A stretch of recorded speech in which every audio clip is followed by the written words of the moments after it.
One of the biggest pros for a private chef, you are a one-man show. In terms of private dining, it's not just about the food. I would say the money sometimes is good. You can just shut shop. You don't pay rental. You're an investor, you have deep pocket. People work really long hours. For someone who's very anal about stuff, You are limited. the world is your oyster, you know.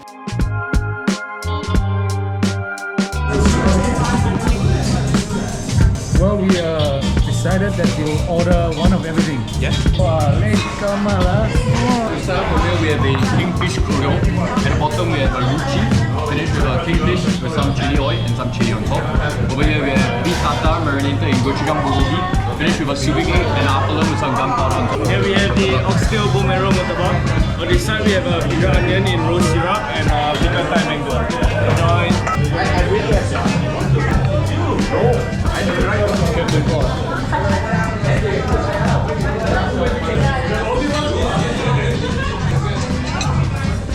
Okay, it's a very rare occasion that I'm suddenly with private chefs. Two of them and a big private dining supporter. Hi everyone, I'm Naresh. You may have seen me on Masterchef season 3. I run a private dining called Twitch. Been doing that for like a year and a half. You might have seen me in a lot of places, maybe on TV. I run a private dining series called Sudu. Sudu technically just means spoon. If you want to know how Malay food looks and tastes like, but differently, like modern, yeah, come to sudu.sg. For the longest time after the show, I refused to be known as the Indian guy that can only cook Indian food.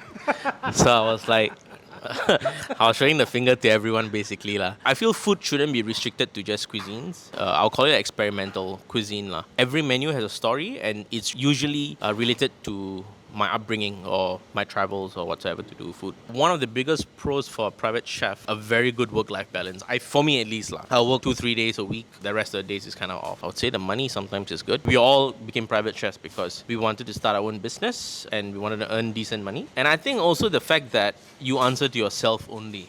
When I appeared first on Masterchef, the term modern Malay was quite unheard of lah. And I wanted to put Malay food on the world map, but on a different light. When you think first about Malay food, you think about the communal style. So I want to put up my style on a modern way. So the pros to me is that I am able to express myself in a different way while still preserving the flavors or the techniques of the Malay heritage lah.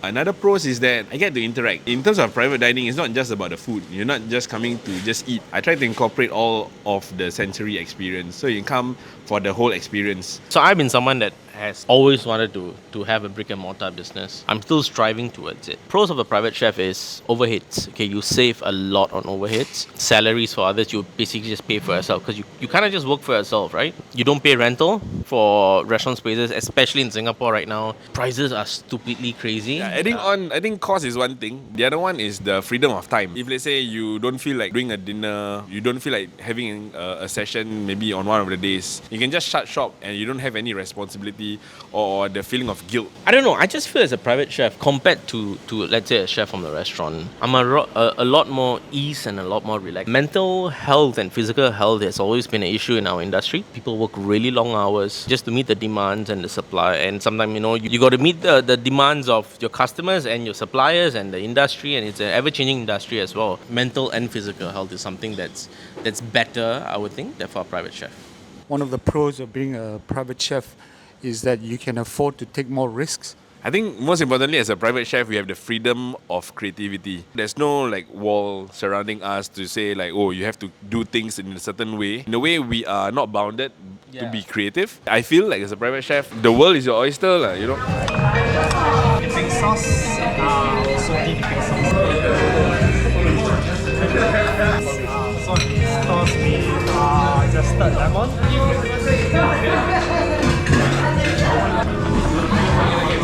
And it looks like soy sauce. I guess we'll have to taste it out. He said that he has, aspirations of like opening shop. What about you? Like I said, I wanted to put Malay food on the world map. To do it at home on a private dining scale would be small. It's like a per plate basis. If I want to grow and really showcase the flavors and what Malay food is all about, I think a brick and mortar would be the best way to do it. So yeah, I want a brick and mortar. So if you're an investor, you have deep pockets, and you share this passion with me, come get me. Let's talk about some of the cons. For me, one of the cons, you are a one-man show. You're your own delivery person. You have to cook, you have to clean, you have to prep, you have to take photos of your food, you have to think and design your menu. So it is a lot of things as well. So the biggest con is that you don't have enough people. You're not running as a team. You can't rely on anyone but yourself. Physically, sometimes it takes a toll on your body. I have a different take on his cons. I like his cons because for someone who's very anal about stuff, I like to be in charge of every damn thing, every single detail. I enjoy doing the marketing part, grocery shopping. I love all those things. My biggest cons for now is the limited number of sessions that I can do because of responsibilities at home. So I cannot run on any day. I can only run on certain days, and my house is limited space, right? So I can only cater to a certain number of packs. That's very, very frustrating because I want to grow, but I cannot grow that fast and that hard. So that's my biggest con. You are limited in terms of not only seating capacity, but I think exposure. You see, when you open a restaurant, especially in Singapore, which is definitely a food haven, there are districts where people open. You have footfall, you have traffic, you have walk-ins. Private dining, you don't have that. No one's going to walk up to a house and just like knock and say like it's going to be... No one's doing that, right? For me, I purely rely on social media. But with that said, the whole idea of the private dining is for you to be private. To be exclusive, to be niche. Singapore's food scene has always been hawkers and then restaurants. But I think the new scene is also the private dining, because one thing a private dining has, other parts of the industry doesn't have, restaurants or something, is it's niche. When you go to a restaurant, if it's a Korean restaurant, an Indian restaurant, a Japanese restaurant, whatsoever, you will compare to another Japanese or another Korean because the styles are almost similar, right? But with the private dining, I mean, even if I do an Indian style and there's another Indian one, you can never compare because it's my own style. This food, it's him. It's just like Ilya, like, no, you may have a few other modern Malay versions. If let's say there comes right? You will still know what is Ilya Ilya is still Ilya, right? You will still know. How do you guys feel about strangers coming to your house? Because basically that's what it is, right? I'm lucky in the sense that it's just me and my wife, and she has been very supportive. So I didn't have an issue having people over, and she has been adjusting to it since day one. When I have people over, either she heads out or she goes to her parents' place. For me, I never found it weird to have people in the house. I grew up with a very huge family. We always have people coming over, this and that. Might not be able to tell, but I love to host people. From the start, I told my wife that I want to design the house such a way that we can host maybe dinner parties or events or whatever. The whole point of Sudu is the hospitality part, because traditionally Malays, we have huge families. So whenever there's events, there's this thing about the Malay hospitality which is warm, which is fuzzy, and I love it when random strangers come to the house and we greet them, and the moment they step into my house, then they'll be like, wow, it's different. It's the whole experience that's from the start to the end of the experience, which is really satisfying. When I went to his house for one of the dinners, right, you cannot stop looking around the house because suddenly there'll be a traffic light out of nowhere.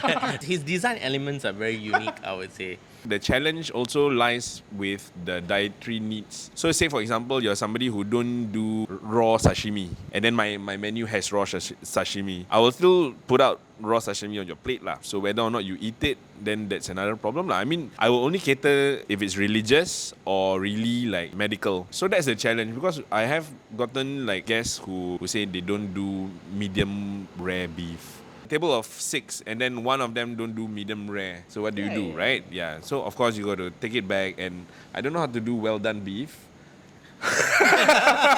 You got to give it to him, because I tried doing dietary before. Okay, doing dietary for one person is not easy, because you're one person. It's a tasting menu. You have six to 9 courses. It's a lot of work, and for one dietary, let's say you are allergic to shellfish, that itself I have to redo. If my menus have 3 different components, not even the protein itself doesn't have to be shellfish, but let's say in your sambal or your chili you have dried prawns inside, that changes everything itself. Another challenge that I really am facing is the lack of variety when it comes to halal produce. I want to serve things that high-end restaurants serve, different parts, different types of animals, different cuts of meat. But when it comes to halal food or halal certified meat, there's really a shortage and lack of different variety Maybe because there's no demand, so that's why there's no supply. If things can change for the better in future, that would be like best. Because I want to do like halal venison, no such thing. Halal pigeon, don't have. There's only quail, which is smaller.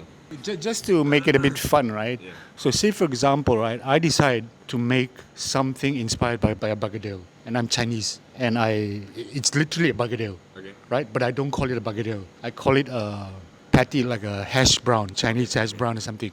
And they come and they taste it, and it's actually a bergedel, right? Do you think that there's a difference in perception in Singapore that if I make it that I'm not Malay, right? It's a bit more accepting, as opposed to, when they come in, they see that the chef is Malay and it's got bergedel, so they expect a freaking nasi padang style bergedel. I think I've always been a firm believer of calling a dish whatever the hell you want to call it. Don't have to be restricted to certain things. I hate the word fusion. If let's say you come up with something which is a mixture of two different elements, maybe some Chinese, some Malay elements, right? It doesn't have to be a fusion dish. You don't have to call it a fusion dish. You don't have to call it a Malay fusion Chinese. You just call it whatever the hell you want to call it lah. If people taste it and then they want to make comparisons again with familiarity, right? Then that's their call lah. There are restaurants in Singapore, around the world, Michelin restaurants, where you can have a chef from Sweden, from Europe, or from wherever, but they use Japanese produce. They make a Japanese dish. And wow, so that's completely fine. Local religion, a Chinese wants to do a Malay food, a Malay wants to do a Chinese food. Suddenly that's an issue. So that's a bit funny, right? For me, I don't understand that. Which is why from the start I said I didn't want to be known as the Indian who only knew how to cook Indian food. Actually, the very simple fact is, if you're coming for any private dining, not only ours, to anywhere around, even to a restaurant, don't go with an expectation. Just because the name is there. For example, he put a bergedel. If you put bergedel and then you go there and then you expect to see a bergedel, I'll be disappointed. You're paying $100 over, and then he give you a $2 bergedel. One question to you, Yes. based on you that you're saying that you want to change the perception that you're the Indian guy that cooks Indian food, right? So when you come up with a recipe, is that on your mind? Is this too Indian? So that's all for the nasi goreng. We have kimchi fried rice with corned beef and deep fried pork belly, some curry powder and seaweed on the side. So please mix everything in there.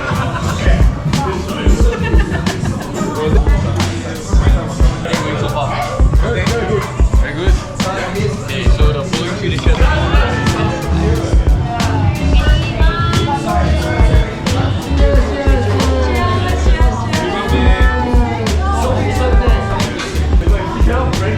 Is it a prerequisite that a private chef is also expected to be a good host?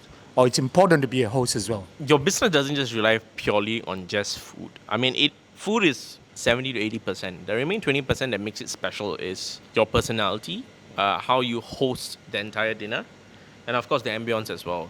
If you're someone that does not host and you can only cook, if I'm a diner, I come there, I would rave your food, but I probably wouldn't come back to you.